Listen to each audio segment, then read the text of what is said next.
but I'm going to go to the gym right after this because I know it's going to make me better if I just stick with it. I keep showing up. Every day. I'm consistent.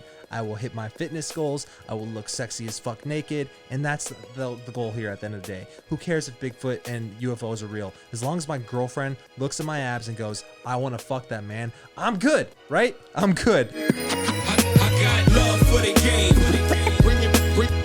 Bring it back to the golden age when the fresh beats knocked in. But that the happen to real hip hop. Love for the game. We are rolling. I literally just said, let's just go. Let's just roll. Let's just hit the record button. And Chris just goes, yeah, let's just fuck. Yeah. No, because I heard you say, yeah, let's just fuck it. Let's just fuck it. Fuck it, let's go. Yeah, so couple big updates. First off, the Chiefs are back in red. The Chiefs are back. Yeah. I saw there was a thing, a coverage about like them kneelings with they were playing up against, oh man, I'm bad with football. The Texans. They were playing the Texans. The Horns. And what did you hear? That they knelt together or something like that. Yeah, before the game, it was really weird. I didn't know if I liked it because what they did was, they did the pregame warm-ups. They're like hyping up the competition. They're like Deshaun Jackson, or I hope that's his last name, Deshaun Watson, the quarterback for the Texans. He got the second biggest contract in NFL history, I believe, right after Patrick Mahomes, who just got a 12-year extension worth $500 million with a B. And so that was the biggest sports history contract ever. And so, yeah, he's the highest paid quarterback in the NFL. Deshaun Watson just got a contract extension, also very lucrative. And so they're hyping up the competition. First game of the season could be big. The Texans were up 24-0 when the Chiefs made an amazing comeback last postseason in the playoffs. And right before the game, right before they're about to play, they said, let's all line up in the middle of the field. And it was mixed reactions because, yes, it was a good gesture. Yes, it was cool. You had Deshaun Watson linking arms with Patrick Mahomes, and the whole teams were just linking arms, end zone to end zone. And it was kind of cool, but it was mixed reactions because you get all these people in a let's fucking beat their asses type of mood, and then you're like, let's all sing Kumbaya first. It doesn't work. And I liked the gesture. I liked the message. Do I like the timing of it? No. Let's go to fucking play some football. Let's go. Get distracted. Yeah. And maybe that was the Chiefs' strategy, was just like get them all singing Kumbaya, make them think we're friends, and then we stomp on their throat and put the smack down. And that's exactly what the Chiefs did. Yeah, and I know you were watching like a lot of pregame, just like the analytics, the sports commentators, and something I noticed was I felt like a lot of them wanted the fucking Chiefs to lose or something. Why? Or it just seemed like a lot of them were talking about how like it was just a lucky kind of win at the Super Bowl. Mm-hmm. Like it really felt like the commentators were kind of not attacking them, but definitely just like, oh yeah, that was just a one-time thing. Like it's not going to happen again. Hey, I like being underestimated, like Tim Tebow. I like being the underdog. But here's the thing. The Chiefs have never been the underdog, but everybody talks about them like the underdog because they haven't won a Super Bowl for 50 years, and then 2020 changes everything. But then they want to start deconstructing their Super Bowl win and say, well, it only happened because of this, and it only happened because of this. Bro, we are back at it. Patrick Mahomes is the Michael Jordan of football in today's era. And I'm not trying to hype this up just because I'm a Chiefs fan, have been for my whole life. I'm just saying people are sleeping on the Chiefs, and they're trying to find reasons to sleep on the Chiefs. And that's what happens when you number one. Everybody's got a bullseye on your back. And even the analysts, guys, stop talking like they ain't all that. They all that. Give them the credit. Give them credit where credit is due, because the more you give them, the more you try to not give them credit, the more you try to discount all the little things that they do really well, the more you try to hype up everybody else talking about how they're going to take them off, bro, you're just going to motivate them even more. They're going to be around for even longer, which, you know what? This is America's new team. The Chiefs have outdone the Cowboys as America's new team, right? Center of the nation. The Chiefs is an Indian reference. The Indians were here before the settlers, and we're paying homage to that, I think, maybe. Aren't they changing their mascot? Or they better not. They better not. Isn't it? They're the ones with the Redskins. The Redskins changed. On Madden, if you go into the looking at the team's names, the Redskins are now fucking like Washington football team. Like that's what it says. It's so fucking stupid. Yeah. And but I don't know. And I like the color red as a theme color. But raw dating advice, we black and white right now. We keeping it simple, we keeping it smooth, we keeping it classic, we keeping it Apple, you know? Yeah, just simplistic. Simplistic. Simplicity is the ultimate sophistication. Yeah. Yeah. I mean, I feel like that's something you say when, you know, you do your homework last minute. Yeah. You just see, what is this shit? Simplicity is the ultimate sophistication. For real. School. Things. Words. I'm blank right now. It's okay. I'm kind of blank too. It's one of those days. I woke up. I was like, oh, shit, it feels like 4 p.m. And I roll over and I grab Kate's boob. And then she wakes up and looks at the clock and it's only 10 a.m. I'm like, oh, shoot, I got at least another 6 hours of sleep then. Okay, it's a good day. But then I wake up and I'm just going half speed. And literally, Kate goes to a dentist appointment and I'm sitting here. Kate texts me because I can get texts to my computer. And she goes, yo, you can get a free burger at the burger joint across the street. I happen to love the burger joint across the street. Shout out Jackalope Gastropub, brand new place. COVID popped this weed out of the ground, and they have dope ass burgers. And apparently, our building gets free burgers sometimes. And so I was like, okay, I'm gonna go get myself a free badass burger, but I'm going to get my phone real quick because, you know, you can't leave without your phone. I'm basically a walking Android and this phone is connected to me. I got to be able to access other dimensions and the rest of the world with the touch of a finger on this little screen that is me. You know, it's my phone. And I couldn't find it. I couldn't find it for fucking hours. I was like, where is my phone? I looked literally everywhere. Top to bottom. I looked in this room. I looked in that room. I looked outside. I looked in that room and in that room. I looked in the refrigerator. I looked in the trash can. I looked everywhere. I could not find this thing. And then I FaceTime you off my computer. I said, hey, let's podcast if I can't find my phone. You said, all right, I'll come over. And then I FaceTime Kate. I'm like, Kate, can't find my phone. She goes, I'm going to find it as soon as I get home. She gets home. We're getting ready to podcast. 2 minutes after she starts looking, she finds my fucking phone. It was on my bed under my pillow. And this is when I had the biggest moment of realization in my life. I need to stop smoking weed. It has made me lose things a lot. I thought you were going to say that your phone was interdimensional and it was out over there exploring different dimensions with different galaxies, having a venture of its own, and then it just appeared when Kate got home. Yeah. Yeah, I'm lying about the smoking weed part. I didn't lose it because I was high. I was actually not high at all. I just didn't know what to say. It's because you weren't high that you lost it. If I was high, I'd probably be like the guy. Words. I lost it. The guy from The Hangover, you know. I mean, there's many guys. Galifianakis. Oh. He's like trying to count cards and the numbers and the equations are floating across the screen. I would triangulate the location of my phone in an instant. You know, it's interesting. Joe Rogan says he likes to get high, really high, because it keeps him grounded. It keeps him centered. The part he likes the most about it is that he likes how it makes him paranoid. And he feels like it's a healthy level of paranoia for him. Like it keeps him on his toes. And he likes that. And he also likes getting so high to where he thinks he's going to die and then coming down from that because he's like, oh, I'm not going to die. Life's great. Everything feels good. Damn. You know? Have you ever gotten that like that high where you thought you were going to die or just... Yeah. So, so about a week ago, I'm sitting here. I'm about to get some work done. Chris is here. We get work done. We get work done all day, every day, pretty much 7 days a week.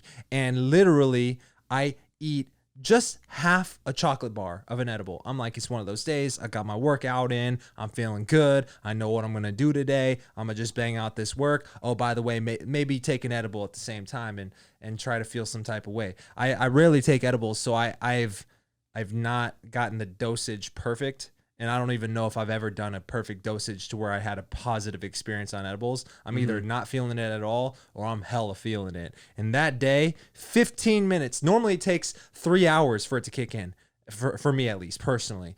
15 minutes after I eat half a chocolate bar, which is probably not what I've definitely had more than that in the past. I was blasted. I was so blasted, I didn't think I was going to be able to function. All I had to do that day, at least that part of the day, I was just trying to render out a fucking file. It's like hitting save on a Word document. And I just had to save 5 different things. It's like I had to render out 5 videos. And all I had to do was put the title and click save. I did one, and after one, it took me about 10, 15 minutes. I was like, oh, that was hard. All right, let's take a break real quick. And then I take a break, and then I just realize I am really high right now. And then I hit render on the second video, and I was like, oh God, that was so much work. All right, take a break, take a breather. And I realized after getting all that done, and it took me a while, maybe like an hour to save 5 videos, I was like, Chris, you might have to go home because I think I just got to sleep this out. I literally felt like I didn't know if I was going to make it. Like You were like, I might close my eyes and I might just never wake up. I don't know what it was. Maybe it was a certain level of paranoia, but part of it was like, it's almost like if you know like an impact is coming, like something's about to punch you in the face and you're like bracing for it. Mm-hmm. I felt like I was bracing for it. And so it was like a constant like tightness in my chest where I'm like, it's going to come. Is it going to get worse? I'm really high right now. Am I going to get more high? You know? Did you start sweating? I don't think I was sweating, but I just didn't feel good. Like somewhere in here, I just didn't. It's like when you stay up for too long and you've been up for 48 hours straight and you haven't slept yet and you start to feel bad. Mm-hmm. It was kind of like that. Interesting. Is that normal when you take too much edible? I don't know. I remember one time I was smoking and I got really high. Yeah. And I had at this time I was going through HTC, the online program, and they had one of the classes and I was listening to it. And like I was just smoking, so like I wasn't really listening to it. And then I just heard the dude yell, and I thought they were yelling at me for smoking. I thought like my mic was on or something. Yeah. And I remember feeling this overwhelming like just anxiety of panic attack. I'm like, oh shit, is my mic on? And I just started freaking out, and it got so intense, and I hopped it up so much in my head that I just had to go to sleep. And I was like, I was sweating bullets. I was like just feeling hot. I was breathing hard. I was like, my life's over. This is like an HTC coaching call? Yeah. Okay. And I was just tripping the fuck out. I was just there high. And I just slept it off, and then I was fine. And you thought they were going to kick you out because you were getting high? Yeah. They're like, we no longer accept your money because you're a closer who got high. Exactly. I was just like, fuck, my life's over. Dude, this whole thing blows my mind. About weed being so taboo. Like just my own life going through that, like the first 25 years of my life, I was anti-weed. Like my friends did it. I wasn't against them doing it. I didn't necessarily support them by any means, but I wasn't against it. I was just like, whatever. I wasn't going to do it though. And the reason I always told myself, the reason why I always said no when people were around me doing it was, well, first off, internally, I thought it was bad. I literally had a military general who my mom worked at that office. It was like a military office, and I'd be the kid running around the office. He looked at me one day when I was like in middle school, and he said, if I ever find out that you've smoked weed, I'm going to come after you. And I was like, yo, that shit must be real bad. Maybe I shouldn't do that. And everybody, dare and just say no to drugs, know? And it's a gateway drug to all the ones that can kill you. And they make it seem like it's such a bad thing. And then literally I'm 24, 25. I'm like, I can't smoke weed because I kind of want to get a military scholarship to go to medical school or dental school. And what if they drug test me? Well, long story short, I don't do the military scholarship and I just go straight to dental school. I go to dental school. I literally take a couple gummy bears. I ate a couple gummy bears on the way because my buddy had to stop. He wanted to stop in Denver, where that was the only place it was legal at the time, on the way to Arizona. So I get this thing full of gummy bears, and I had to eat a few of them. Didn't really feel it. I think I just fell asleep before it kicked in. But I was paranoid because I was like, what if they drug test me in dental school? And then I dropped out of dental school to become a dating coach. And then I was like, you know what? Fuck it. I can't fire myself from this job. So then I do it just a little bit. I started out with a vape cartridge. It was my roommate's. And I hit it once a night for a couple weeks, just this experiment, just one small hit, and I'm feeling good, right? And then once you start to get control over your high, I'm like, I get it. I understand. Because before, when you get high for the first time or the first couple times you're high, especially if you've internally got this negative stigma about it, one, you're beating yourself up because you gave in. You gave in to the fucking thing where they said, just say no. They ingrained it into your fucking brain. And then you're paranoid and you feel like it's controlling you. You're out of control. You find things funny that you wouldn't normally find funny. You're laughing at everything. You're really hungry. You're eating a lot of junk food. Even if you eat healthy, you're like, I really want some Cheez-Its right now, right? It's like a bottomless pit. It's a bottomless pit. And you're like, I can never do this again. And I've talked to people like that. Dude, perfectly fine. That was my experience too. But then I gave it a chance and I did it in moderation just to test it out. And what I found and what made me really start to appreciate it, and where it's interesting because the more further up I go in entrepreneurship, I realize there's a lot of high level entrepreneurs who have had the same exact experience and swear by it. I wouldn't necessarily swear by it. Do what you want. This just works for me. At least it has lately. But what I found when I started experimenting and giving it the good old fashioned try, right? I realized that if I work all day, I'm in this logical headspace. I'm looking at this computer screen. I'm writing emails. I'm on coaching calls. I'm writing a fucking book. I'm writing a sales letter. I'm going out meeting women. Whatever it is that I'm working on, it's all kind of this collaborative effort to build this empire that is #raw dating advice, right? And so while I'm doing that, if I want to check out for the day and I need to mentally just like let go so I can rest, my mind doesn't do that very easily. I'm always thinking, I'm always working. It's very hard for me to hang out with people and not talk about work. Lately, I've become better at it. So it kind of, I understand when other people are doing that to me and all they do is talk about work, and I just let them indulge because I know that's what I want sometimes. But when I get high, all the things, all the fires that I was trying to put out, entrepreneurial fires, the fires of owning a business, the fires of having clients and whatnot, you have fires popping up every single day. And you're trying to find creative solutions to all these things and still grow the business, right? And this applies to everything. If I check out and I say, I'm going to stop working, I'm going to take my mind off of it, or maybe I'll start working, but to help take my mind off of it and kind of transition out for the day and go to bed and have a peaceful sleep, I'll hit the vape pen once. And doing that literally instantly changed my brain, like my state. It's kind of like when you get up and you all of a sudden start jumping up and down, you feel more energized, especially if you were tired before you got up, and you change your state. And Tony Robbins says you change your state, you can change your life, right? And so you change your state. The weed instantly changed my state. And for me, it was like if I'm looking at the front side of the moon, and that's like the canvas I have to solve problems. It's like now I'm seeing the opposite side of the moon. I'm seeing the dark side that nobody else sees. And now I'm seeing creative solutions to the same problems I was looking at all day, but from another angle. And I'm thinking of solutions and things that I would have never thought about. And it's crazy because even Joe Rogan was saying this early a couple months ago or whatever. He was like, yo, that first hour after you smoke weed for the first time that day, that's like where the universe is literally just zapping ideas. And you're like, I don't know where that came from. I relate to that. And it's amazing how many entrepreneurs and high level business people that I've heard reflect similar experiences.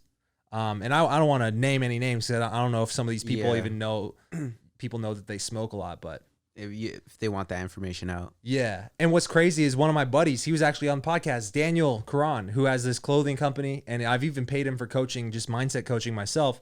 And literally, I was telling him about this. He goes, yeah, but you just have to have respect for the medicine. He goes, if you lose respect for it, that's where it starts to take over your life in negative ways. That's where you start to, feel like you're dying and you can't render out videos because you just get really baked at the beginning of the day, right? So I have to have respect for it, and that's where I can have those creative solutions. Damn. Yeah. I feel like now I don't. I was in a point in my life when I first started off very similar to you, where it was just like first time ever getting high. I was like at my friend's house. He had a big old fish tank, and I really thought the goldfish was speaking dubstep. Because I was listening to my music and like it was just wub wub wub wub going with the music, and I was like, oh shit, I get you, bro. Yeah. I get you. And then after that, I was just like slowly started getting into it. I was like testing it. I was like, what if I were to do this during the day and get a little bit more? And it was kind of fun.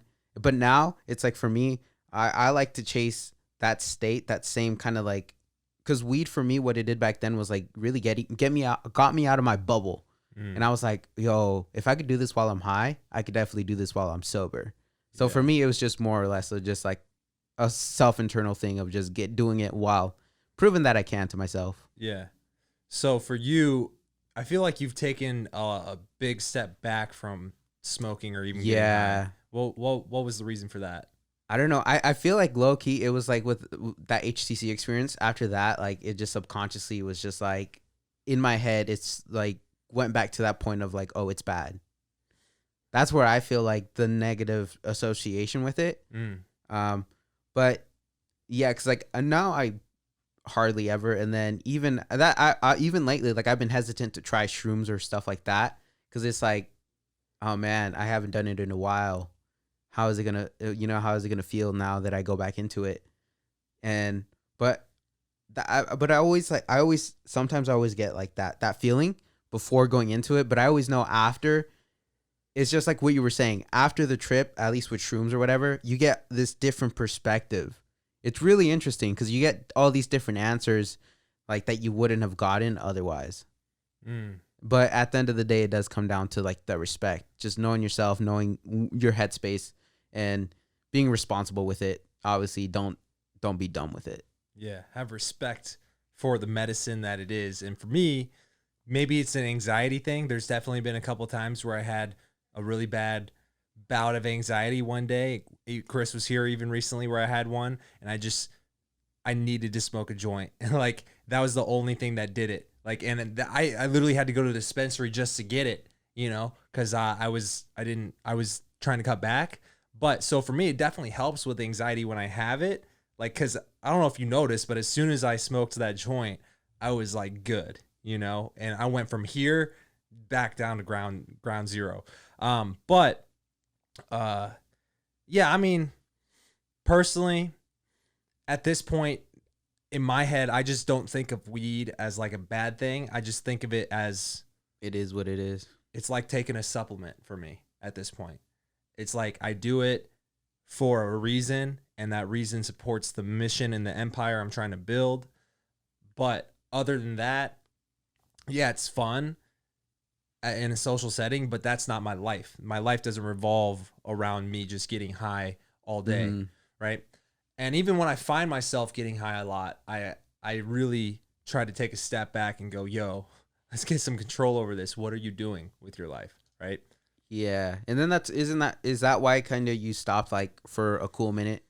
Yeah. Well, you just, I wouldn't even say you had a problem, honestly. It was just like, you just noticed that you were just doing it a lot and you just wanted to do it, right? Yeah. Cut back. I mean, my life is very simple. I have one goal. I want to be the #1 dating coach in the world. And I want to do that via my company, Raw Dating Advice. And if something is in my life that's either not supporting that or is contradicting that, I just don't pay attention to it. I don't give it any shine time. And for me, I don't even care enough if other people want that for them or for me. I just want people who are ambitious and strive for greatness around me. You know what I'm saying? And so for me, if smoking weed is good for me, I have no personal ego vendetta on making sure that you also smoke weed or all my friends smoke weed. I'm not shouting from the mountaintops, you have to do this, right? I'm not like one of those fucking far right or far left, just people just spouting my opinions. The right or wrong, it's just, that's what's working for you. It's what's working for me, right? The podcast, even technically I'm here spouting my opinions into my podcast, but it's my podcast. And this podcast is yes, it's for the viewers, but it's also for me because it's something that I felt called to do. And how does it support the mission? I mean, I talk about this all the time. Other than that, I got blinders on. I'm a fucking racehorse on the racetrack with the fucking blinders on, and all I can see is just the fucking finish line. That's me. That's all I'm doing, right? And so for me, weed is no more and no less than just a tool I use. That's it. That was beautifully put. Yeah. That was like a poem to weed. A poem to weed. My handwritten letter to weed. Weed might put me in the friend zone. Yo, that'd be a banger of a song. Weed put me in the friend zone. That's the next step for Raw Dating Advice, just to get into that mixtape and just diss the friend zone. Diss the friend zone. Yo, if I made like a music video that pitched my book, Diss in the Friend Zone, that'd be fun. That would be. I could probably get Jay Mitch on the track. Bro, at that point, that's when you know he just kills it. He's gonna fucking go off. Dude, do you know any people in your own life who, like, maybe in high school were like rappers and they're still trying to be rappers? I know a kid, didn't really know him personally, but he went to my high school and he tried to do the rap thing.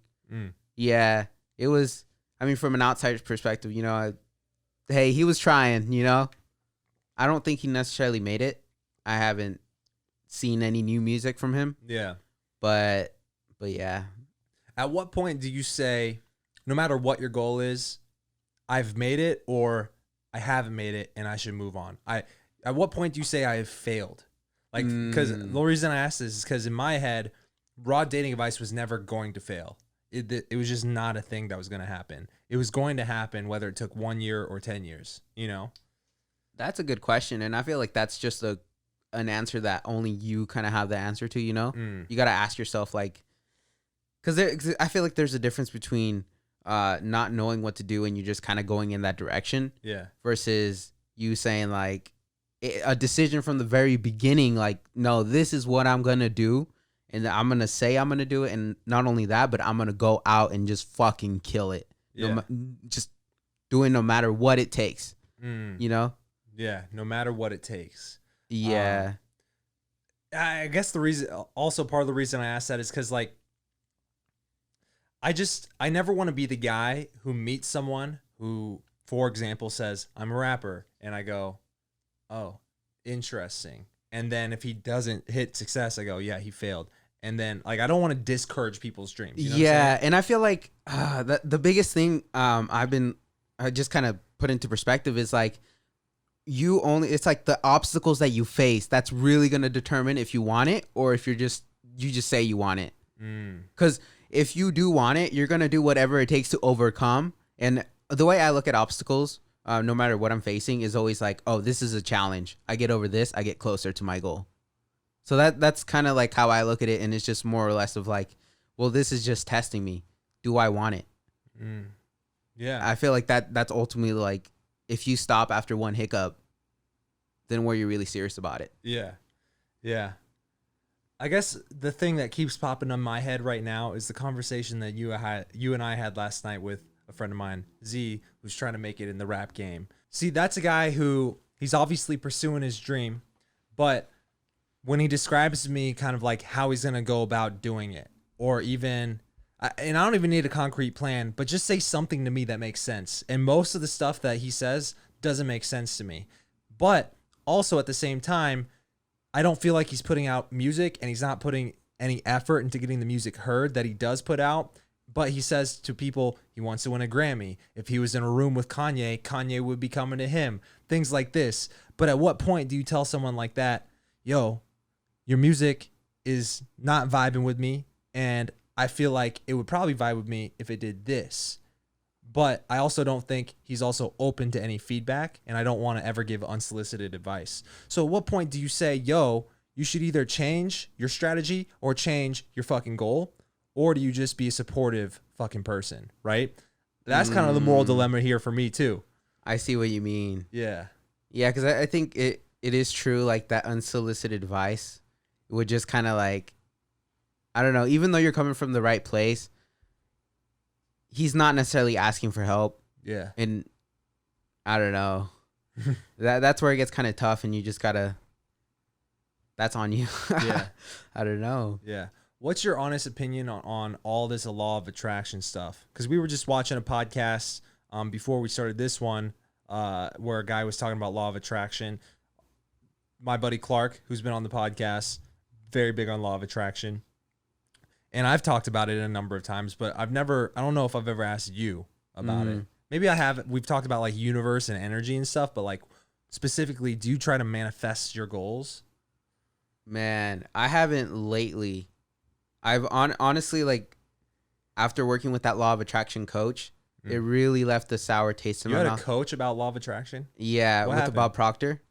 Oh, I was yeah. working for him. Just seeing how a lot of them in the space, like I do think that what they teach is like it's good advice if you take it, but also you got to look at who's kind of who's teaching it, you know, because as far as that coach went, he was pretty lazy, and like he wouldn't really even coach. Like you would ask him about like certain a specific situation going on in your life, and he'd be like, "Oh, go to the training, go to the material," and he'd be like, "Oh, you know, read this quote a couple times a day. The answer will come to you."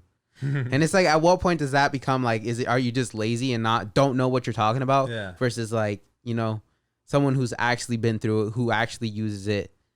Here's what I think. I think I think law of attraction would not exist if it wasn't for capitalism, because now I can monetize not doing a damn thing. I don't have to know anything, but I can tell you I'm a fucking coach who teaches life coaching and law of attraction. And I can be like, yeah, just read this quote, write down your goals, tell me what you want, say it to yourself every day. And those are good things. I'm not saying they're bad things. Yeah. But like you said, was he a real coach? What has he created in his life to earn that role? Did he do anything? He just paid money to be in the program. Like, so it's like an affiliate essentially. You become an affiliate once you pay your fine, your dues. You're an affiliate. So this was legitimately a nobody giving advice, taking in money, and not doing anything. Yeah. Okay. Legitimate. And Damn. that's where it's like, and the fact that he was one of the top affiliates, he was like in the inner circle and had the top sales or whatever. Yeah. Just goes to show like, kind of like, oh, if he's at the top, what does it really take to get there? Yeah. You know, and and a lot of these people, they seem to like just be mimicking that one person, you know? Yeah. And so that's where I'm just like, I won't personally buy or try to get a coach. Yeah. But definitely, does the stuff work? It does. Like what they teach does help. Do you remember Clark was saying he was like pissed off about all these Instagram influencers who are also now coaches about business, but they've never had a successful business themselves? I totally relate with that. And like even back in the day, before I became a dating coach, or at least a successful one, I was heavily going out. I was heavily journaling what I did. I was heavily studying everything I could. And I don't just say that to make myself sound good. I say that because I didn't want to be the guy who had to just make myself sound good by saying all these things that people say when they have done those things, right? I wanted to actually have good game. And I think that's because of that ambition to like my goal was not to be, obviously I want to be the number one dating coach, but I wanted to be known for that because my shit was actually that good. I didn't want to be the guy who just parroted shit and said stuff on the internet that sounded good. You know, that's the guy who's like, if you can just be yourself and be confident and make women laugh, then you have the keys to getting any girl. That's bullshit, you know? Shut the fuck up. That's such stupid advice, you know? But if you give them, here's what you say, and here's why you say it, and here's why she's going to respond that way. Oh, and by the way, when I did this and I hit this situation, I did it this way, and there's this nuanced way to do it, and there's this. And if I can know things on that type of level where I specifically tell you what to do to get you the result in a specific situation, that's the shit that really separates. And that's why Raw Dating Advice is making waves and people are following what we're doing. 100%. And I think it just speaks for itself. Like, that's the biggest thing. It speaks for itself because, like, what you just said there, if you go up to a coach that knows nothing, they'll give you very broad advice. Yeah. But you know the person's real is when you give them like a specific situation and they kind of guide you through it. Yeah. And they have advice that actually works and that you could actually implement, not just, oh yeah, just read this and you'll find the answer on your own. That's such bullshit. You know, like, so it's just like, yeah. I even caught myself doing that a little bit to where I would be on the phone with a guy in one-on-one Skype coaching. And this is part of the reason why I don't do Skype coaching anymore, because every time I got on a phone call with a one-on-one client, every time it was the same conversation. Every time. Why? Because I tell him what to do, and guess what? He didn't go out and fucking do it. And so I found myself starting to, one, dread one-on-one phone coaching calls, and two, when I got on the phone, sometimes I'd want to be like, oh, that's the issue you're having. You realize I have an entire book written about that. When's the last time you even opened that book? And I felt bad as a coach on the phone going, yo, read this chapter. And I started realizing they don't pay me to tell them what chapter to read. They pay me because they don't want to read the fucking chapter. They pay me because he doesn't want to figure out the fucking goals himself. He wants you to give him the guidance, right? And that was one of the biggest things I learned personally from phone coaching early on. And now I'm like, what can I do to give this guy everything he fucking needs in the time we have today? And that's why now I do like the small group coaching calls too, because it's a lot better because now you're getting everybody's experiences and everybody's chiming in and it's super collaborative. Fucking love that shit. It's way It's a more conversation. efficient. Yeah. Yeah. 100%. That's also why I like the in-person stuff, you know? What kind of a fucking event would it be? A law of attraction, dude. If people came to his event, just like people came to my event, paid thousands of dollars to be there each, and he's like, okay, read chapter 1, read chapter 2. They don't fucking do that shit. How many people would be so pissed if they came to my event and I was like, okay, I'm going to play module 1 from my program, and then we're just going to watch all of these programs today, and then you can go out do it, right? Versus They come like a to workshop. me for that fucking in-person learning experience. If they wanted to watch a video, they'll watch it from fucking home. They'll read the fucking journal from home. You come to the in-person shit, you get direct access to the coach for the better, more personalized advice, so you don't have to do the work yourself. Mm-hmm. I don't know. I guess I'm just going on a rant. Yeah, and I mean, at the end of the day, though, I am grateful for that experience because it's Yeah. like now I know a little bit more of what to look for, and that experience really pushed me of just like getting frustrated and fed up with like, okay, I'm doing this, but nothing's happening, and it's like, and then that's when it hit me that I need to be doing like just taking action, whether it's like I don't know, if I think I want to do this, all right, let me go do it, let me throw myself in the water, and it ultimately led me up to this point where I'm at now, you know. Yeah. So it's just like I'm grateful for that experience. You know, no matter if this sounds like I'm bashing it or whatever, but I'm happy it happened. Yeah. So would you say it seems like you've had a lot of experiences like the weed? You thought people were gonna kick you out of that mastermind group because you got high. So you kind of took a step back from that. Law of attraction, you kind of took a step back because of that experience. So then what do you look for, or like what do you kind of consume these days? Like as far as what? Personal development, training, anything to make yourself better. A really big one is Yeah. Andy Frisella. Yeah. Like because I feel, dude, like now just hearing his podcast and stuff, he really knows what he's talking about, and he's like running an actual business I just think like he's from you. Missouri. Yeah, he's from Missouri. Yeah, Midwest. They have like I haven't seen his new what was it, warehouse, but supposedly it's really badass. But like people like him, that's someone I really follow, and honestly I kind of look up to because it's like he's not telling you to just like, you know, pray and meditate for 30 minutes. He's like, no, you know what you got to do, and like he gives you action steps you can follow. Yeah. So that's really someone that I feel like for me, I look up to in terms of mindset. Yeah. Yeah, I think that's one of the things that can kind of separate people who are legit from the people who are just talkers is what they say. 1, makes sense. And 2, there's action steps with it. And 3, it's specific. And 4, they probably have experiences that they can call upon to help you understand what they're talking about even more, right? If you're lacking 1 or 2 or 3 or even all 4 of those, this person's full of shit. They don't listen to anything they say. Probably don't even be in conversation with them, right? Because they're just bullshitting you. Yeah. Anyways, that's my rant about fake gurus. What else can we talk about today? God, I feel like this is a fucking man. These episodes are slowing. Yeah, I mean, I feel like it's just when we have like, I feel like the next week is gonna be good. Yeah, we got like 3 or 4 guests coming on next week. Yeah. Yeah, one guy I want to get on is the Travis Walton dude. I've told you Travis. Have I told you Travis Walton's story yet? A little bit. Yeah, you give me like a brief summary. Yeah, I would love to have this guy on, but basically, and bare minimum, even if I can't get him on because he's a little bit older but he's in the Phoenix area, blew my mind when I heard this because I've talked about UFOs a lot on this show and this channel already, and his story fascinated me because I never really paid a lot of attention to the whole UFO conspiracy specifically when it goes to abduction cases. Because if a guy's like, yeah, I was abducted by aliens, it's like, okay, dude, well, where's the proof? Most people are going to call him crazy, but I would like to give people the benefit of the doubt. And I go, okay, show me some proof. Give me something that I can work with here, right? And what blew my mind about it was he wasn't the first person to say it.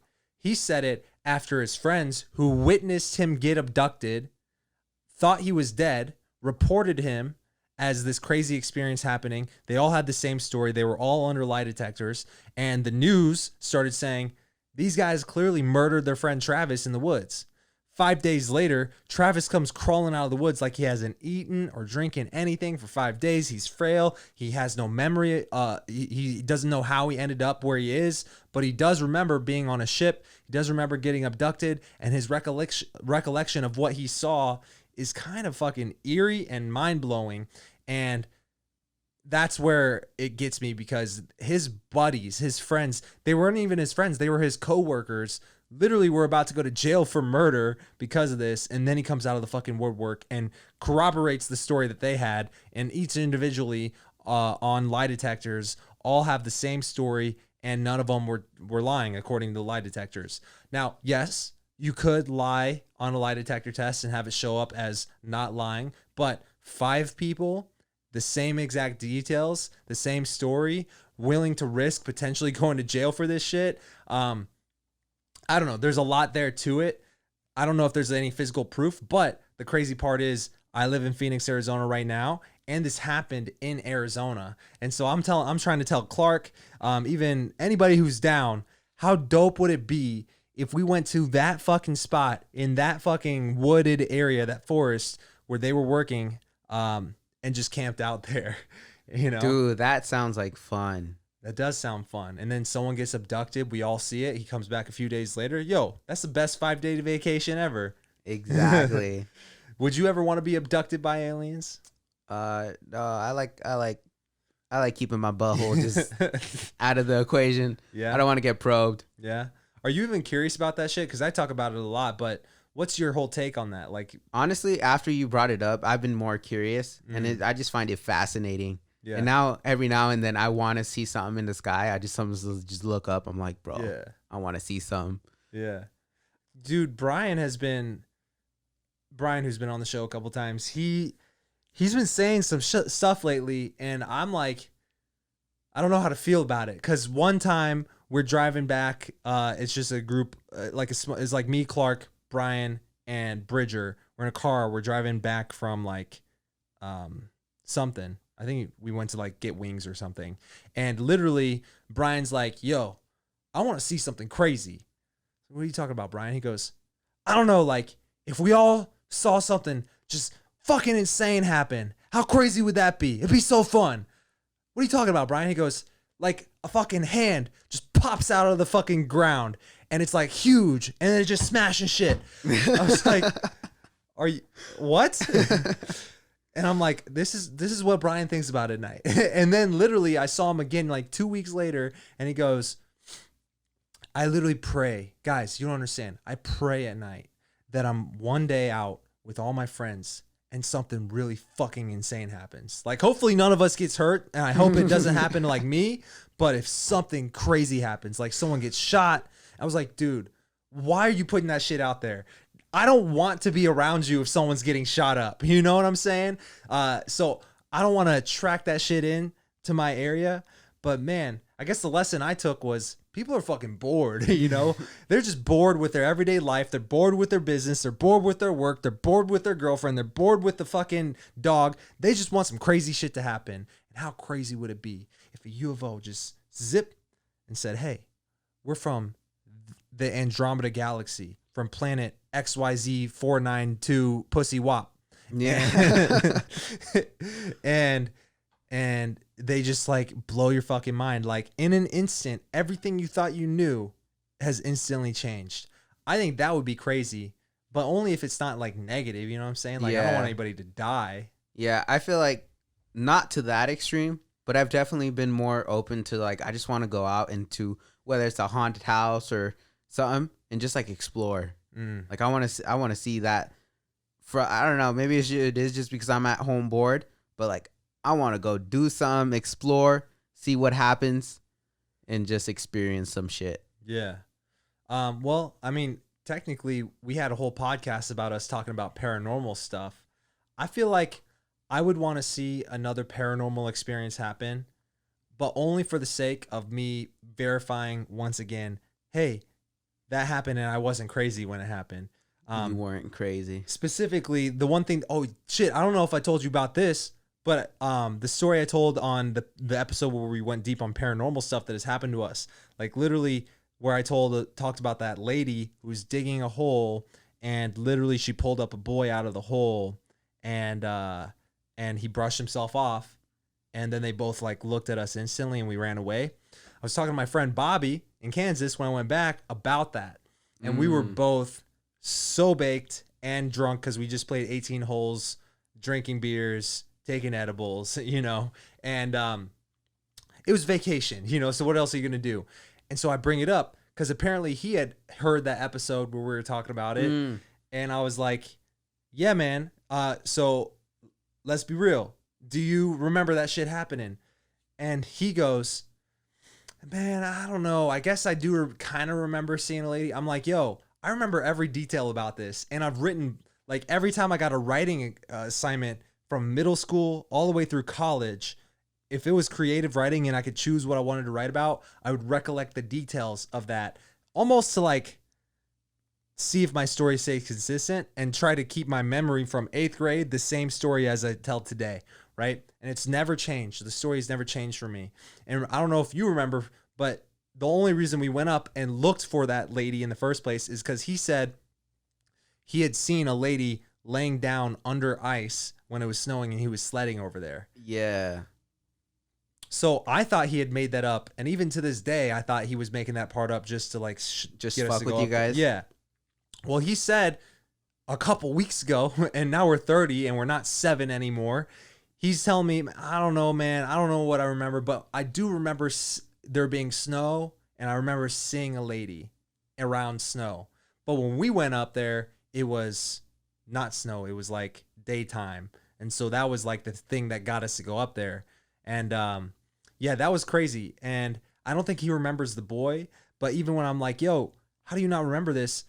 As I started to tell it to him, I feel like I could see his mind kind of resisting it. Like maybe he was so scarred emotionally that he suppressed it, because I cannot explain. He sees a lady months before when there's snow and he claims she was laying under the ice because there was a creek back there. And then we go there months later, we see a lady, her hair's everywhere. She looks like she's been sleeping outside because her clothes are dirty. She's wearing a white blouse. She's digging a hole. We watch her dig a hole with a fucking big ass stick, not a shovel, a stick that was clearly picked up off the ground. The hole's ginormous. After she digs the hole, she reaches down, pulls a boy out of the hole. The boy gets up, brushes himself off. They pause after he brushes himself off, and then they go and snap their heads and look right at us. They had to have known when we were there. I just feel like, I don't know what that was. Was that a ghost? Was it a figment of our imagination where we all shared the same delusion? Was it an alien? Was it a zombie? Was it a vampire? I don't know. Was it a dirty ass mom with her dirty ass son, both wearing 1800 clothes? This kid was wearing like an, I feel like he was wearing an overall. The blouse? Oh, maybe he was wearing a blouse. Like no, the little feathery. Yeah. It was like I think you said Interview with a Vampire, like kind of the blouses that they were wearing, you know? It was like white and it was like covered in dirt. But just the simple fact that she dug a hole and then pulled him out and he got up like it was no big deal. What if it was a mom and her son bearing a dog and he was down there? I don't fucking know. I don't know. But that's some crazy shit, right? I want to see something like that again. Another thing is like when I heard the voice and the voice told me, hey, there's poison in that glow stick. Don't fucking put that in your mouth. When I heard that telepathically in my mind, or it felt like it was whispered to me from right behind my head, but it was like I'm sitting in a room like this and everybody's that way. Could it have been a ghost? Could it have been a guardian angel? Could it have been an alien who was disguised as a human, who was in the church congregation, who communicated that thought telepathically to my head? Shit. Oh, that's shit. a possibility. I also lived right outside of Fort Leavenworth, and that's big army military base, and that was around where that church was. So if they're keeping aliens, I wonder if, do you believe that they're living like with us out in society?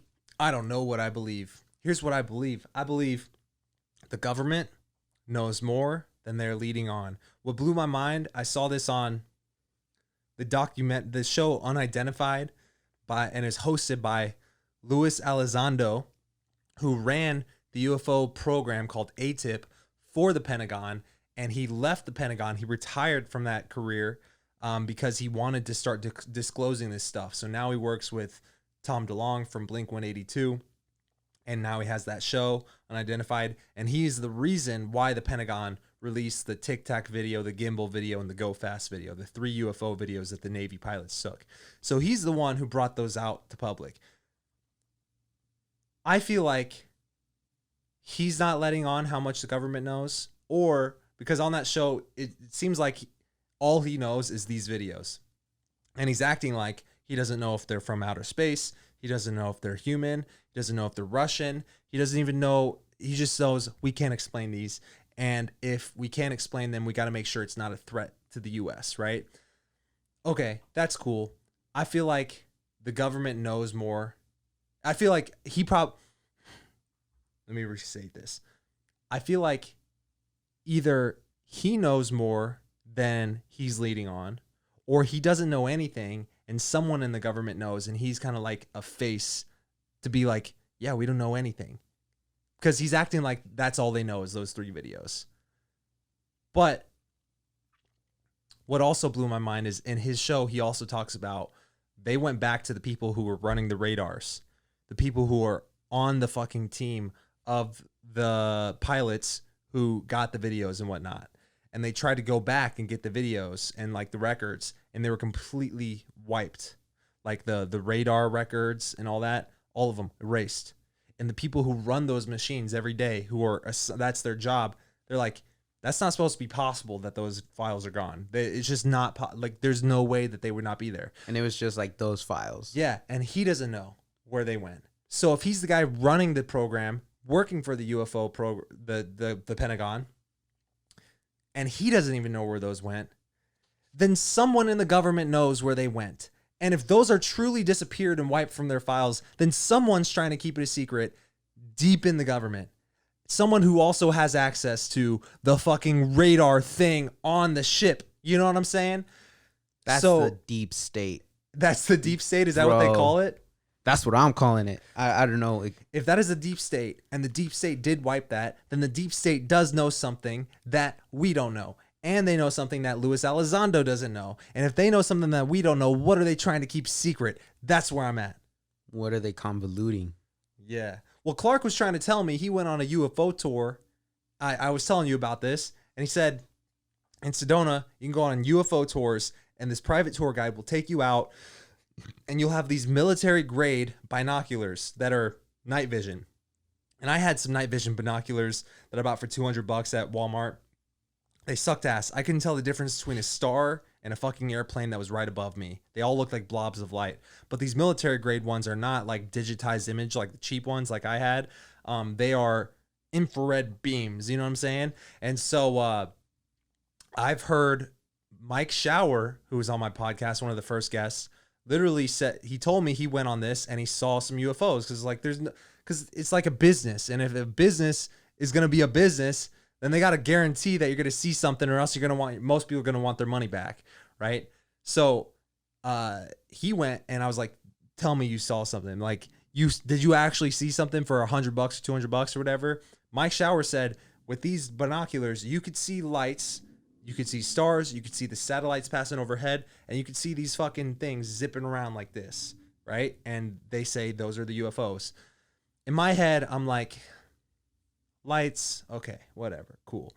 I want to see something metallic. I want to see a physical ship that I've never seen anything like that before. A light is not going to do it for me, but it's better than nothing.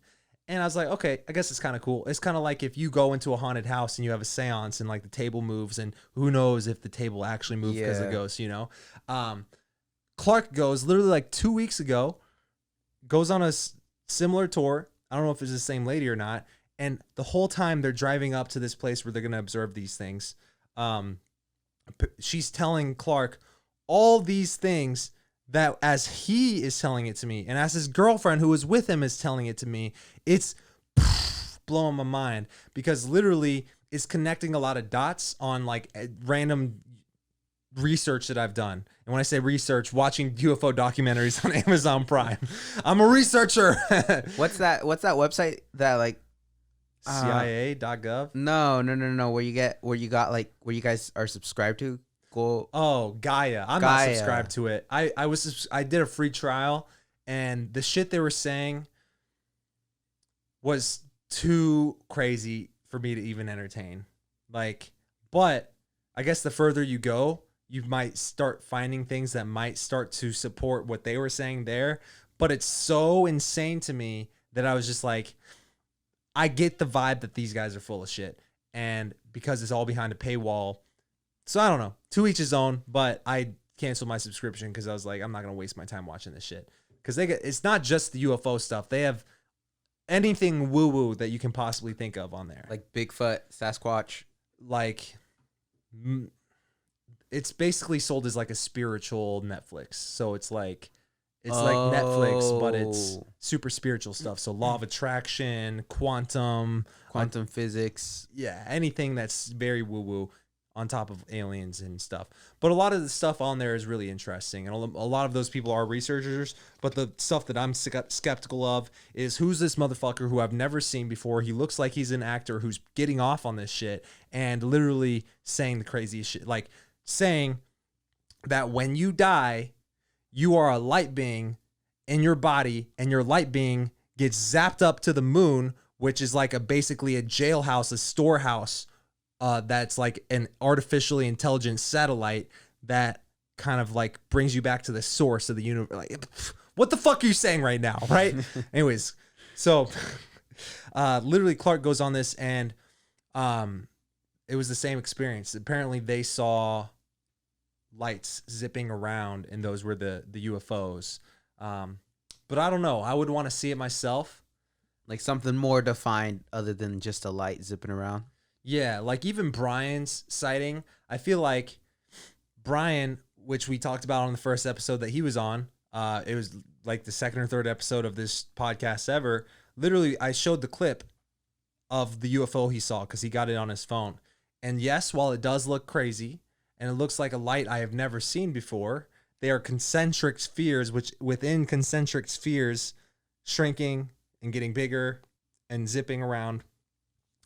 Even that, he even says, yeah, 20 minutes later, we were all talking about random things as if they never happened. And I feel like that alone is due to the fact that it was just a light in the sky. Like if it was an actual ship that they could all see, and maybe they saw the gray alien outline of a guy just standing there like this, just looking out there. Yeah. Now that would be something that would be changing the conversation for the entire night. But lights in the sky don't do it for me. Kind of like ghosts. Yeah, I guess so. Like if you see something just move, you can't, it could just be a multitude of things versus seeing like an actual apparition. Someone clearly standing there. You look away and they're gone. I want to get Clark's girlfriend on here because she says that she has seen an actual apparition the same way that I have seen an actual apparition. The Shadow Man? Is that the one you're talking about? Or the guy in the daycare? I had the raccoon hat. Guy in the daycare. Yeah, the guy in the daycare with the raccoon hat. But also, yeah, the Shadow Man is a crazy one too. But she says she has seen one. And I guess it would probably make more sense for Clark and her to come on the podcast at the same time.